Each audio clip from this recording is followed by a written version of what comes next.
Nevada Democrats held a convention over the weekend. Fortunately, only 17 people were killed, 30 were wounded, and 8 were found hung upside down from lampposts with clown makeup painted on their faces and pink ribbons tied around their private parts. I'm not sure what that was about. The melee started when supporters of Bernie Sanders accused Hillary Clinton supporters of rigging the outcome of the convention by luring some of Sanders' delegates to a deserted toll booth on Long Island, then blocking their exit and riddling their jittering bodies with machine gun bullets. The Clinton camp claimed this was part of the complex delegate selection process and well within Democrat Party rules.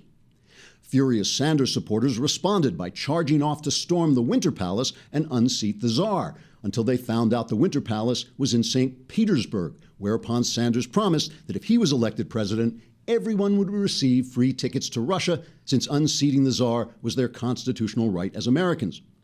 When informed that the Tsar has been dead since 1918, Sanders snapped back, "So have I, but that hasn't stopped me from running for president." When told of the Sanders camp's aggressive tactics, Mrs. Clinton tried to calm the mob by sending them a pair of Sanders pants with a mackerel wrapped up inside them. Mrs. Clinton told supporters that this was an old Sicilian symbol, meaning Bernie Sanders sleeps with the fishes.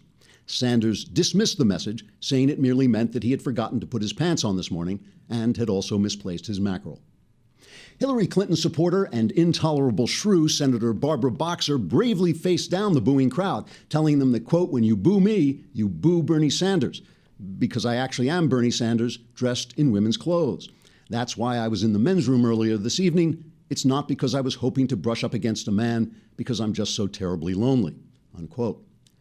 Unfortunately, this explanation seemed insufficient when, after Bernie Sanders himself crept up behind Senator Boxer and drove an ice pick into her neck, explaining that the Mensheviks had betrayed the Bolsheviks and that Boxer was actually Trotsky in drag, and in fact, Trotsky could be hiding anywhere and everywhere among the crowd.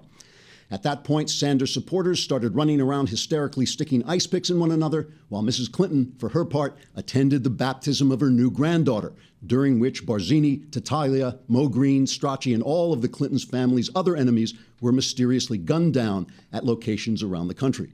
Their delegates were awarded to Hillary before being garroted to death. Asked about the chaos in the Democrat Party, presumptive Republican nominee for disastrous President Donald Trump told reporters, "I have no comment on that. I wouldn't want to insult anybody or hurt anyone's feelings. In fact, I don't want to talk to the press at all. I'm a very shy person, really, and just want to be left alone from now on." Okay, that last part was pure fantasy. Trigger warning, I'm Andrew Klavan, and this is The Andrew Klavan Show. Yes, with Lindsay's encouragement, we did get through it in one take. It's amazing. It's one take, only the third take, but that's okay. All right, we are back. The country, the republic is going down the drain, but we are here to be entertained. That's the important thing. And you can subscribe. If you subscribe, you can not only listen, but you can see my fabulous face. And tomorrow is our second mailbag day, so you get to send in questions. There's no special thing. It just tells you how to do that right on the podcast thing when you subscribe. So send in your questions. We'll answer them all, and everything will become miraculously clear. And while I'm thinking of it, I just want to say thank you to those of you who have pre-ordered my memoir, The Great Good Thing, A Secular Jew Comes to Faith in Christ, because yesterday, yesterday, I talked to my publishers, and they were so happy that the pre-orders had started coming in. And the pre-orders are really helpful because they tell Amazon that this is a book that people support, and that means Amazon supports the book. And so the publisher was just thrilled. So I really appreciate your doing that. If you would like to read The Great Good Thing, A Secular Jew Comes to Faith in Christ, please pre-order it and continue this wonderful trend. All right, over the weekend, the Democrats had this convention in Nevada, and all hell breaks loose, okay? It's like, I mean, compared, the press keeps reporting on how we in the GOP, on the right, I should say, are having this civil war over Donald Trump. Well, our civil war compared to their civil war, I mean, it sounds like an intellectual conversation at a country club, our civil war, I think that Donald Trump may be a fascist. Oh, really? Well, I think you're a conservative Jew and should be shot. Let's order another round of champagne, shall we? I mean, it's just so civilized compared to the Democrats, because the Democrats are going off the wall. They've completely fallen apart. So they have this convention, and they have these complex rules, just like the Republicans have complex rules. And the Bernie Sanders people, who are now seeing their hopes for their candidates slipping away, are starting to realize that they have no chance because the machine is in complete control and they're not going to get the delegates they want. So here's the New York Times description of this convention, all right? thrown chairs, leaked cell phone numbers, death threats spewed across the internet. No, this is not the work of Donald Trump supporters, because we all know it's Republicans who are violent. It's never was socialists violent? Who ever heard of such a thing? So it's not the work of Donald Trump supporters, some of whom have harassed critics of the presumptive Republican presidential nominee. So they can't say a nasty thing about the Democrats without first getting their dig at the Republicans. This was angry supporters of Senator Bernie Sanders who were directing their ire at the Nevada Democratic Party and its chairwoman, Roberta Lang, over a state convention on Saturday that they think was emblematic of a rigged political system. It's been vile, said Ms. Lang, who riled Sanders supporters by refusing their requests for rule changes at the event in Las Vegas. It's been threatening messages, threatening my family, threatening my life, threatening my grandchild. Oh, God, the Democrats. I love this party. The vicious response has come as millions of new voters, many of whom felt excluded by establishment politicians, have flocked to the insurgent campaigns of Mr. Sanders and Mr. Trump. Wait, what does Trump have to do with this? I don't know. They just keep throwing him in. Mr. Trump has all but locked up the nomination, but many backers of Mr. Sanders remain enraged as his hopes of being the Democratic candidate dwindle. So here's Senator Barbara Boxer, who is she's just intolerable to even look at. She goes out there, she's a Hillary Clinton supporter, and she goes out and they boo her like crazy, and this is her response. I bring a message from Bernie Sanders, and I bring a message from Hillary Clinton. We need civility in the Democratic Party, civility, because the whole future of the country is at stake. Now, when you boo me, you're booing Bernie Sanders. Go ahead. You're booing Bernie Sanders. Bernie is my friend. You want to boo Bernie? Boo me. Go on. Go on. You're booing Bernie. You're booing Bernie. Let's hear it for Hillary Clinton. All right. We have the vote. We have the voice. We have victory. Yay. That is Senator Barbara Boxer from California. You know something? I grew up in Brooklyn. I am not afraid of bullies. I'm for Hillary Clinton, but she's for all of us.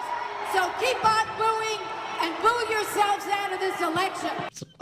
It's like some old woman on a Brooklyn street pushing her cart down the street, screaming at passersby. Go ahead, keep booing, you're booing me out. Oh, wait, I hear from Venus. I've got a message in my tooth from Venus. Complete crazy. This horrible nagging these people. And they're ready to rip her to pieces. I mean, they really sound angry. So they want socialism. These guys want socialism. Let me ask, this is something I wish they were here. I could ask these Bernie, are they paying attention to what's happening in Venezuela? Are they looking at what's, Venezuela, our neighbors to the south, South America. South America is like social justice. Social justice sounds like justice, but it's not. If you put a meaningless adjective in front of an important noun, it's like putting just a little bit of crap in a milkshake. You don't get a little bit of milkshake and a little bit of crap. You just get crap, right? So you put a meaningless adjective in front of an important noun, you get meaninglessness. Social justice doesn't mean anything. Well, South America is kind of like that. It sounds like America, but it's not. They are falling apart. I mean, this is true. I mean, crime is rampant. Their electricity is off. There's no food. Their economy has crashed. Okay, here's a New York Times description of what's happening in their hospitals. Okay, the economic crisis in this country, in Venezuela, has exploded into a public health emergency, claiming the lives of untold numbers of Venezuelans. It is just part of a larger unraveling here that has become so severe it has prompted President Nicolas Maduro to impose a state of emergency and has raised fears of a government collapse. Hospital wards have become crucibles where the forces tearing Venezuela apart have converged. Gloves and soap have vanished from some hospitals. Often cancer medicines are found only on the black market. There is so little electricity that the government works only 2 days a week to save what energy is left, okay? Venezuela, which, by the way, is an oil-rich country that used to be filled with businesses not so long ago. You had a thriving business community before our friend Hugo Chavez came in. Okay, it had this thriving business community. It has all kinds of natural resources. It had all kinds of trading partners. This is, sometimes when a country recovers, suddenly they call it an economic miracle. This is an economic miracle only in reverse. I mean, this is an absolute disaster. So why is this happening? Why is it happening? CNN has an article about this. Why is this happening? And I just love this. Listen to this. President Maduro took over from Hugo Chavez like a year ago. It was only a year ago Chavez died. He's the heir of the populist president, Hugo Chavez, who died of cancer in 2013. Okay, so it was more than that, 3 years. Riding to power in 1999 on the back of anti-U.S. sentiment and high oil revenues, Chavez implemented a heavily statist economic model. But the leftist nature of the movement created enmity with many, including the United States, and Chavez was a regular thorn in the side of former U.S. President George W. Bush. That was the problem. See, the problem was not the statist leftist government, it was George W. Bush. And Maduro, the CNN goes on, he lacks his predecessor's firebrand populism. He wasn't, popular. He didn't rule the people like Chavez did. and the high oil prices that funded many of Chavez's social programs. This combination has led to widespread dissatisfaction with the former bus driver's time at the helm. The mutual U.S.-Venezuelan distrust continues to this day. So they're telling viewers that somehow it's our fault. This is the left's narrative for every single thing.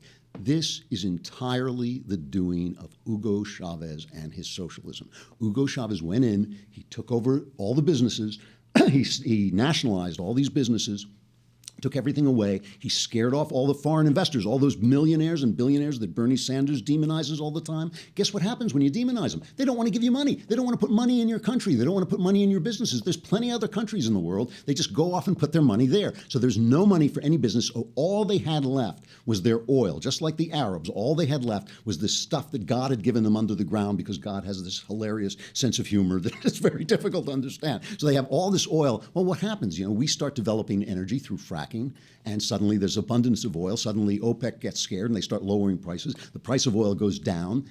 Now they got nothing. They've got nothing, and it's all because of Hugo Chavez and socialism. This is what Chavez did to this country. This is his hand, his tyrannical hand. And let's go back in time, in the way back machine for a minute, and just remember all these leftists who told us what a great guy Hugo Chavez was and how wonderful. Pat Robertson got in trouble because he made a comment that Chavez should be assassinated. And he wasn't far wrong. But Sean Penn rushed, actor Sean Penn, always on the right side of terrorism and death and murder. Sean Penn went out and wrote a big piece for the left-wing Nation saying that Hugo Chavez was being demonized. And here he was touting his piece. Much of the U.S. press describes him as a dictator. In fact, even our Vice President-elect Joe Biden recently described him in a rally speech as the Venezuelan dictator. He's clearly not a dictator by any international standard. Even Human Rights Watch declares it a democracy. The elections are some of the most transparent and credible elections in the world today. There's also mythology related to his oppression of the press. There, again, like in the United States, there are issues in all of these countries. It's none of it's perfect. But I think that, and as I say in the piece, that these countries only ever had two choices, either to be imperfectly their own or to be imperfectly ours. And like us, they'd prefer to be their own. What a stupid thing to say. It's like you were great in Mystic River, Sean. Too bad about all the cancer patients who can't get medicine now. I wonder, are we going to get an apology? Or from Michael Moore, who when Chavez died, here was his tweet, Michael Moore's tweet when Chavez died. Hugo Chavez declared the oil belonged to the people. He used the oil money to eliminate 75% of extreme poverty, provide free health and education for all. That was Moore's tweet when Chavez died. That made him dangerous. U.S. approved of a coup to overthrow him, even though he was democratically elected president. You won't hear much nice about him in the U.S. media in the next few days, so I thought I'd say a couple things to provide some balance. Is fat knucklehead too big to put on a tweet? Because I think that Michael Moore would now like to put I was a fat knucklehead. I'm sorry, I'm sorry. But you never being a leftist means you never have to say you're sorry. You never have to say you're sorry because the press will never call you out. They're never going to play this back on CNN or in the New York Times. They're never going to remind anybody of, Barack Obama congratulating Venezuela on re-electing Chavez.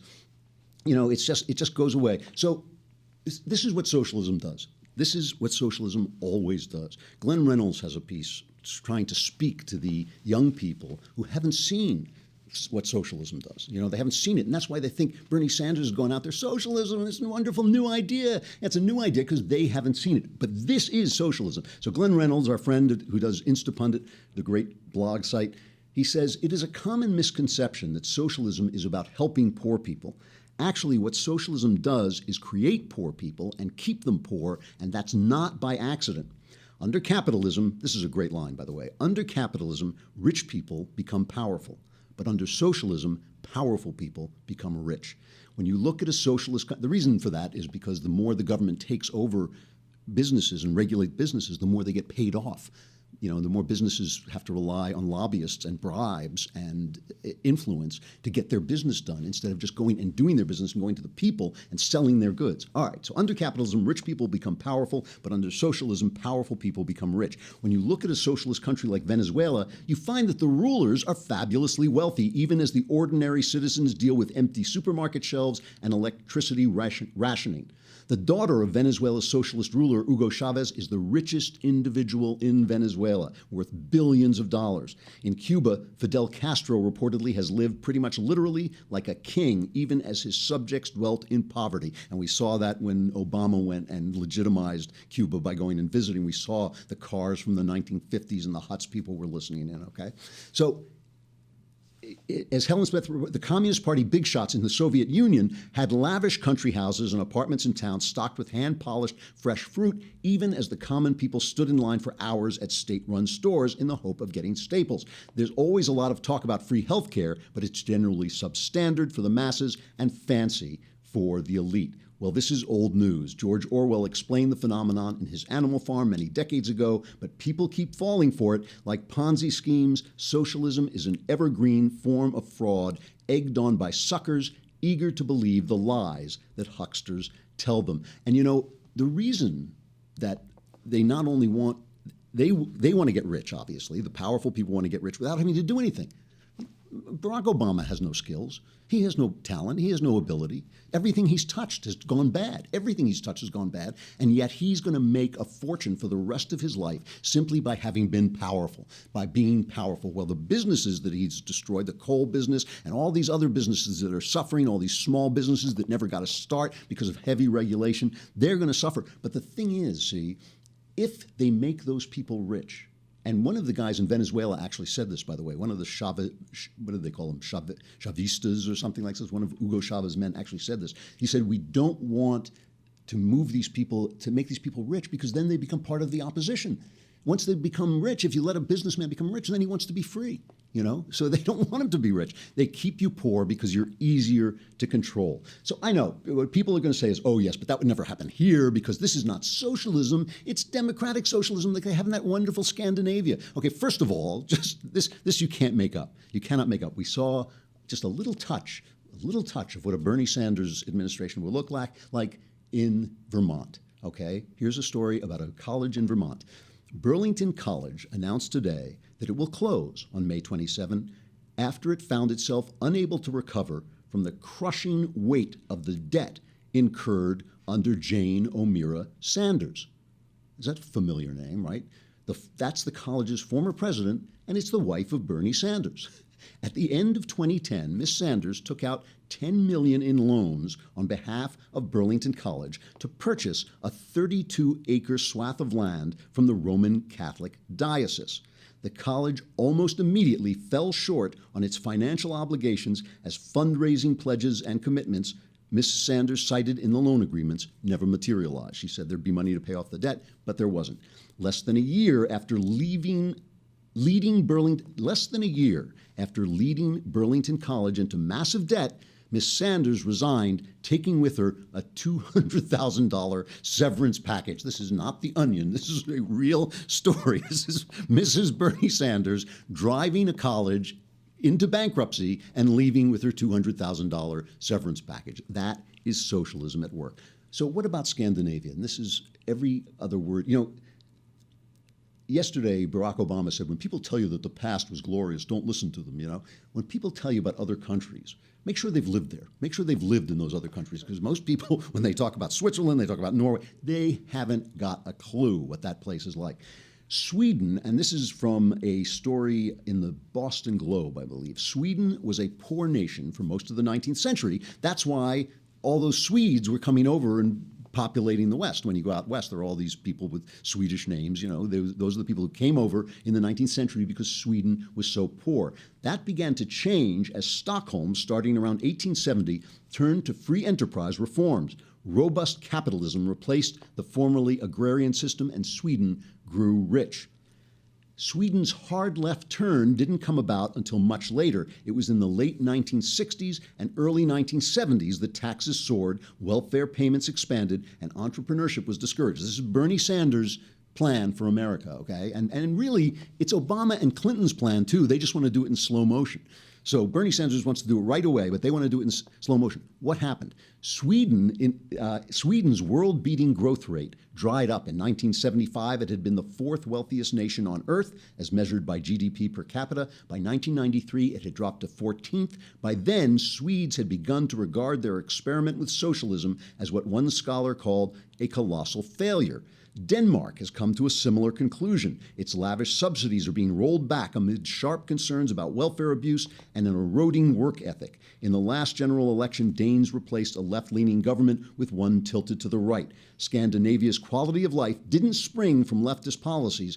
It survived them. And by the way, they are saying this in Scandinavia. The Swiss, the Swedes, the Danes, they are all saying, no, you don't want to be like we were. You want to be like we were before and like we're now trying to become again. Because the other thing that happens with socialism is you take away people's work ethic. If you're getting everything for free, you don't have to go out and make a living. You know, you don't have to go out and make a living. And people, you know, it drags the energy out of a society. Look at Europe as this slow motion Islamic invasion takes place, and they sit there stupefied, and they've been unarmed by their government, so they have no guns to fight back with. They sit there and stare as their country is taken away, as their country is burned down. In, where is it? Copenhagen.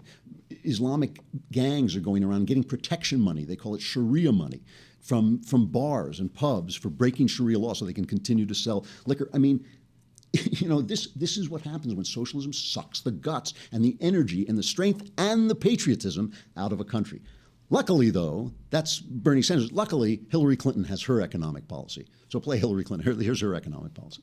My husband, who I'm going to put in charge of revitalizing the economy, because, you know, he knows how to do it, and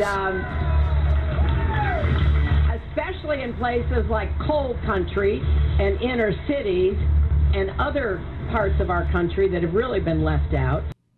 So I don't know anything about finance, money. I let my husband do that, you know.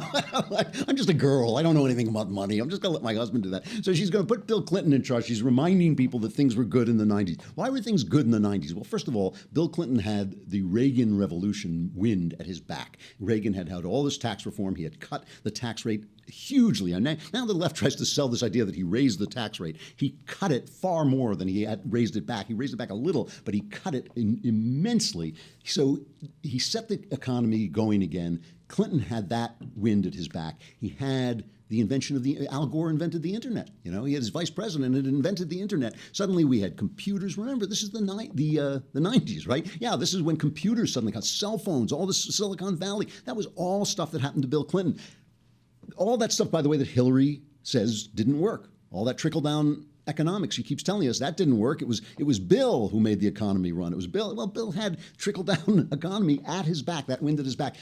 Bill Clinton said the era of big government is over. Hillary Clinton disagrees with that. Bill Clinton passed the anti-crime bill, which is huge, by the way. Crime is a huge detriment to business, to doing business and wealth. You can't do business if you're under the gun all the time. He passed the crime bill. Hillary's against that. He passed the Defense of Marriage Act. That's already gone. What about immigration? What about Bill's ideas on illegal immigration? Play that.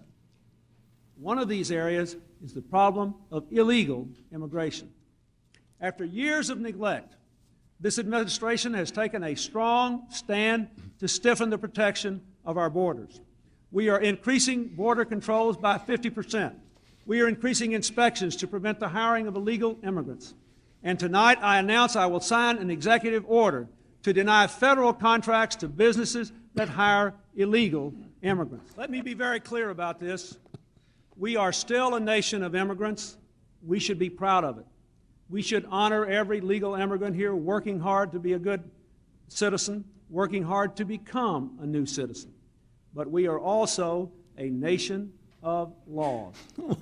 Holy Donald Trump. I'm going to build a wall and I'm going to make Mexico pay for it. He said everything but that, you know.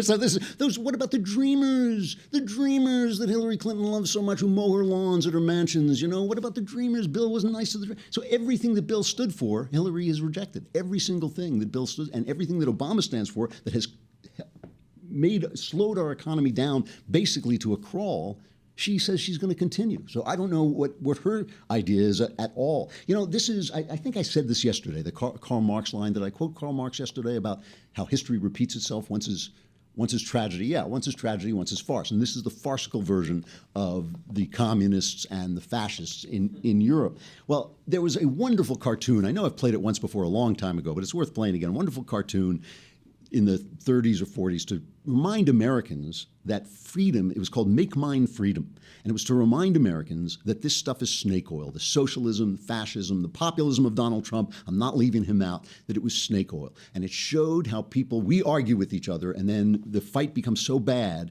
and we get so stagnated in that fight that somebody comes along with the solution. Here's just a clip from that cartoon. Okay, so we got our freedom. But management's lousing up everything. Labor is at fault.